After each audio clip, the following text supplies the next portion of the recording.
सामान गे घर में अकेले बोल न बच हाथल बल लगा झूल के डोरी खोल न बच हाथल बल लगा जवानी हमर घरे जियान गे फूल से जे करे सैया सामान गे घर में अकेले बोल न बच हाथल बल लगा चोली के डोरी खोल न बच हाथल बल लगा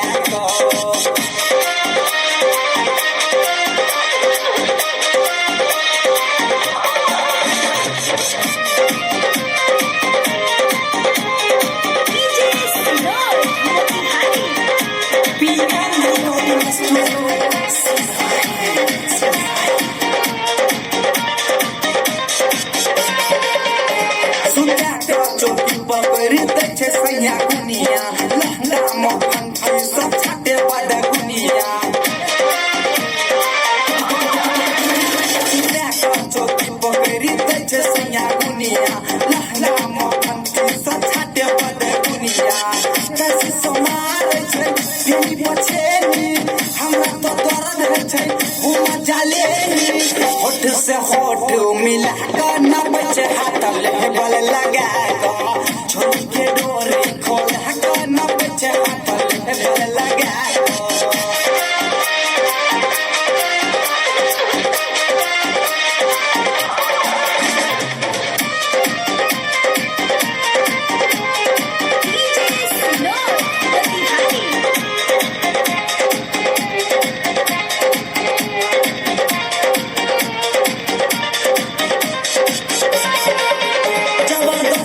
मरद हमरा पैसा बजाय रे नया नया चोली दे सब दिन खाय रे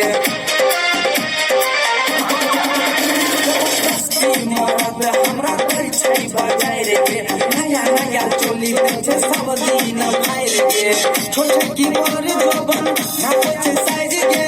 हडम काम सखी करे न जाय गे अब छे भाग धुतुर खा तो ना बचे हाटल बोल लगा छोड़ी के छोड़ी सारे कहवा न बचे हाथले बोल लगा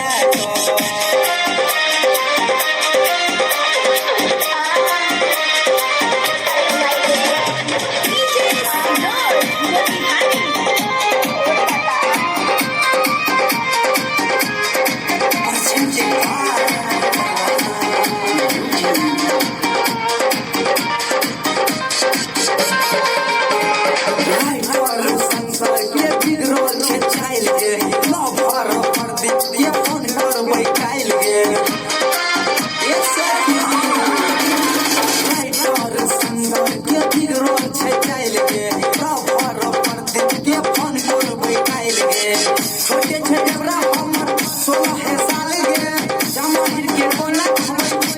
के हाल गे हेजे छे फिर सिखा ना बच हाथल बल लगा छोड़ी के छोड़ी सारे के ना बच हाथल बल लगा चढ़ल जवानी हमर घरे जियान गे साहुल से चेक कर सैया सामान गे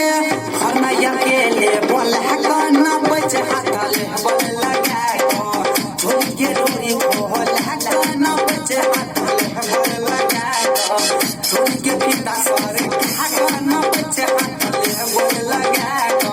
छोड़ी के छोड़ी सर ना बच हाथल बल लगा